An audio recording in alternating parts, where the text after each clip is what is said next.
Yes, I'd like to start off and ask you the question: have you ever met a famous person? Who? You should probably know this about me, that I am very uncomfortable around famous people. I think that they don't need to be bothered, but um, doesn't mean that you can't come and talk to me because I'm not famous. So go ahead. All right, so now we're in lesson 9, linear models, analysis of covariance type. And so today, or this video, we're going to talk about categorical data with quantitative data. So we're extending these interaction terms with now with categorical data and quantitative data, rather than just categorical and categorical like you did in the two-way ANOVA. So for one-way analysis of variance, we just used the ANOVA just to compare means.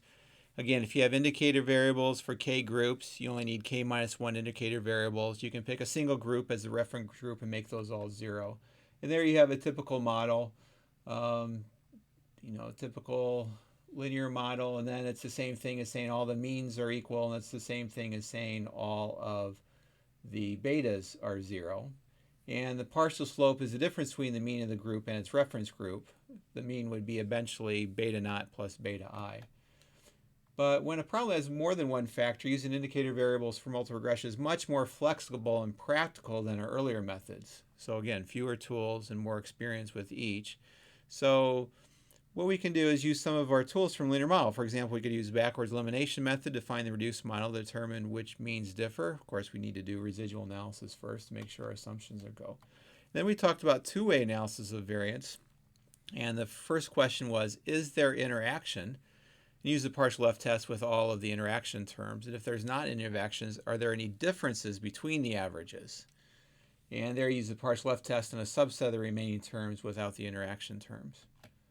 So the interaction review and the two-way analysis variance were all between categorical data sets, x1, x5, x2, x5, x3, x4, x5. And in this case, does the effect of one factor depend on the level of another factor? Basically, you look at the interaction terms, use the partial F test. Your null hypothesis that there is no interaction between major and gender on scores. And the alternative is that you can be reduced by eliminating predictor variables. Or you can say that beta 6, beta 7, beta 8, beta 9 is 0. So all those are your alternative hypothesis. In the step 2, now if you go ahead and eliminate the interaction terms and you go to step 2, are there differences between the averages? And you can say there's no main effect of the dorm lived in, so beta 1 to beta 4 is 0, or you can reduce the model by eliminating variables x1, x2, x3, x4, and keeping x5. And we can, if you just have one factor, there's no main effect due to x5, go the other way, where the model can be reduced by eliminating predictor variables, or you can say that beta 5 is 0. That would be another test, and you can look at the mini-tab output. So with one factor, it was sort of like the difference in y-intercepts. So like that was your beta naughts. Is your beta naught different than your other beta naught? The two factors, the difference was in partial slope related to the interaction terms. And so the lines would be parallel if there is no interaction. And that's why we do our partial F test to describe it. So for this video, we are going to look at the interaction between quantitative data and quantitative data and categorical data. And the difference now is that we have quantitative variable which changes rather than just jumping to 2, 3 possibilities in a factor. So again, the focus, one way was focused on the y-intercepts, the betas. The two-way was partial slopes between factors on the beta i's. In the days we have line slopes and parabolas. That's why I had that first video that kind of reminded you of the y-intercept, the first derivative and the second derivative, or the curvature. So since we have a quantitative variable, we have to see how a beta changes the slope of the line. Okay, so again, the questions are pretty much the same. Is there an interaction between the factors? And if there is no interaction, is there an effect due to the factor x? There's an effect due to the factor x. And so the outline is essentially the same, except for we have quantitative variables. Does the effect of one factor depend on the level of another factor? And the second question, if there's no interaction, is there a main effect for the particular factor? And again, we stress you can only answer question 2 if you determine there is no interaction. So now, our strategy is we have categorical predictors and quantitative predictors. So what we're going to do is create indicator variables for the categorical predictors. It really makes no sense to make indicator variables quantitative predictors because there are so many different possibilities. It just wouldn't make a good use of our time. So we create indicator variables for the categorical predictors, and then we're going to write a model with the indicator variables, the quantitative predictors, and then all products, indicator times quantitatives, like for the interactions. Now, we could also examine quantitative times quantitative. That's a little bit more difficult mathematical-wise. I mean, we can still do it in statistics and see what results we get out, but you kind of need some multivariable calculus and calculus 3 or something called quadratic forms in linear algebra. Regardless, keep track of whether you're dealing with qualitative categorical data or quantitative numerical data. Now, let's go ahead and take a look at the book into what we're looking at here. All right, so we're here on page 165, and we have, going back to our good old rat data with blood brain. Remember, we want to sort of open up the barrier into the brain to get the treatment into the blood so we can solve great illnesses. So the question is, does a treatment BD interact with the variable time? That is the question, whether there's interaction between B and C time. And if there is no interaction, is there an effect due to BD, the treatment, or is there an effect due to time? That is our log ratio, which is not a statistical term. It's just a term for a problem we're looking at. And then we'll give some preliminary graphs. Well, let's go ahead and take a look at how we could set that up. Here I've got time, treatment, and I made the indicator variables there. And I add through female just so I can keep it around, then log ratio. So let's first of all go ahead and take a look at a scatter plot of the data. I want to do it with groups. So I'm going to do the y variable log ratio and the x variable time, and I want to do the categorical treatment for groups. And so if I do that, then I get this expression. And so the line that I would form with the red, is that going to be the same as the line in the blue? And that's the same graph that you have in your course pack on page 166. Okay, so if we drew lines between the red and the blue, the questions we might ask ourselves are the two profiles parallel? If so, there is interaction. If not, there is interaction. If it's parallel, there is no interaction. If not, there is interaction. And then we go to question 2, but that's for another video. So we define our variables. Indicator x1 is 1 for the treatment, BD, and 0 otherwise, and x2 is in time. And then to provide interaction, we need to have x1 times x2. So this is the time for BD in animals and x3 for otherwise. So again, if x1 is 1, then we get the time for BD animals. If x1 is 0, then we don't have BD animals, so we're not looking at. And so let's go ahead and construct a column consisting of x3 for the 34 animals of our data set. So we can go back here, and I'm going to label this x3, and I could go to my calculator, and I could store this in x3, and I'm going to basically take treatment, or time, times treatment. And I want to make sure I've got the numerical data so that I get numbers. So all of those gives me my x1, x2, x3. All right, so just as a reminder, now we're going to write the model in initial small scale form.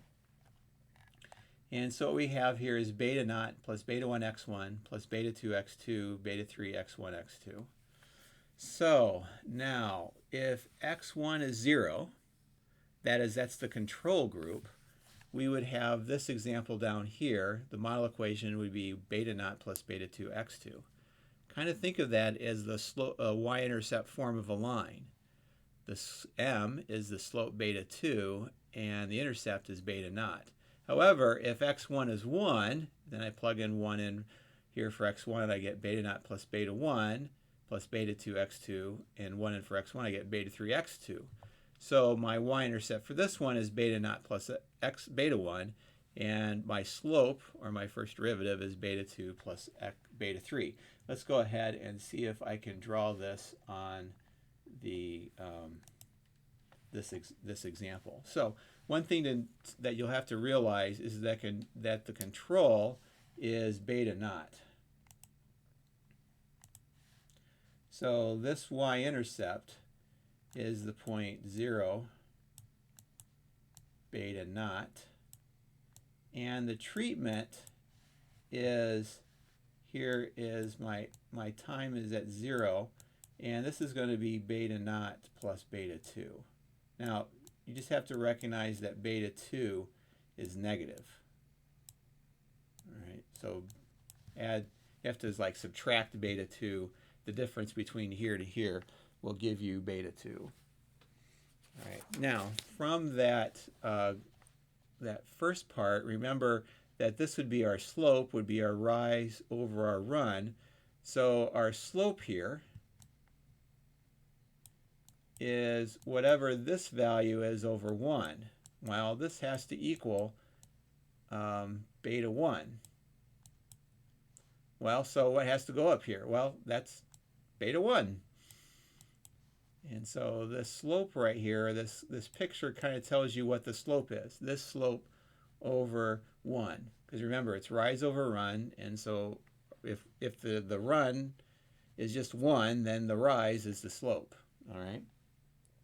And so what we have here with this line is that y is equal to beta naught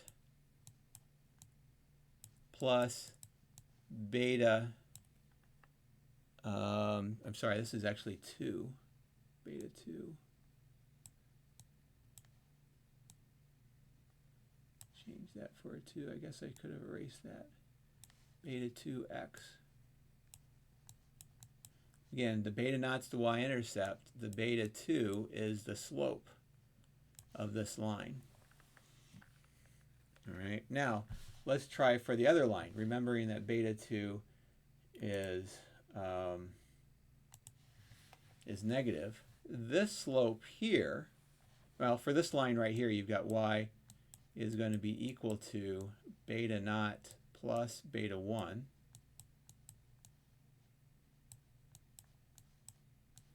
That's what happens when you plug in your 1 in for x1. And this is going to be beta 2 plus beta 3 x 2. Again, this is where x1 is 1, so we get all this. So this y-intercept is beta naught. This part right here represents our slope, and so that will be beta 2 plus beta 3. Now the question is, if these are parallel, then beta 3 would essentially be 0. Okay, essentially be 0, because remember, your data could have been different, and we have some variation that's a part of it. So let's kind of go back to this part right here and looking at our equation. Beta naught is the intercept for the mean response for the NS animals at time 0, and beta 1 is the adjustment. In this case, beta 1 was negative. Beta 2 is the slope for the NS animals, and beta 3 is the adjustment. So let's kind of go that again. Beta naught is this length of the y-intercept. Is the y-intercept here. Beta naught plus beta 2, I have to subtract beta 2 to get down here, but that's our y-intercept. That's a comma. This is my slope for the line is beta 2, so I got y equals beta naught plus beta 2x. And then here's my adjustment for the treatment. So that's why beta 2 is the slope for the treatment group's line. And then beta 3 is the adjustment to the slope beta 1 to obtain the BD slope. So we've got all this set up. And remember that these lines will roughly be parallel as long as beta 3 is 0, or roughly 0. So we're kind of testing to see whether beta 3 is 0 or not. So there are two possible cases here. The two factors do not interact. That is, the profiles are parallel, or they do interact. The profiles are not parallel. At least one of the product predictors, beta, is non-zero. So we're now going to return to the original question, does the effect of one factor depend on the other? So there is no interaction between the terms. In other words, beta 3 is 0, or there is interaction, or the beta 3 is not 0. In other words, the model can be reduced by eliminating the interaction term x1, x2, which is x3 really, and the predictor term x1 is x2 is needed as the alternative. In general, we would need a partial F test, but because we only have one coefficient, we could do a t-test. So I'm just going to quickly do this t-test here on Minitab. So I'm going to go to Stat Regression, fit my regression model. Again, my response is going to be the log ratio, and my continuous predictors will be time, treatment, and x3, which is my interaction term. Again, you could go back here to the model and enter in interaction term between time and treatment, which will be the same thing as x3. Let me just go ahead and show you how you might do that. So you could have the interaction term between time and treatment, highlight both of those, and add, and you get time and treatment there. But I did all that work to enter that column, so I'm going to go ahead and put down x3 down there at the bottom. So anyway, that's how you could do it using Minitab. And if I go ahead and calculate that,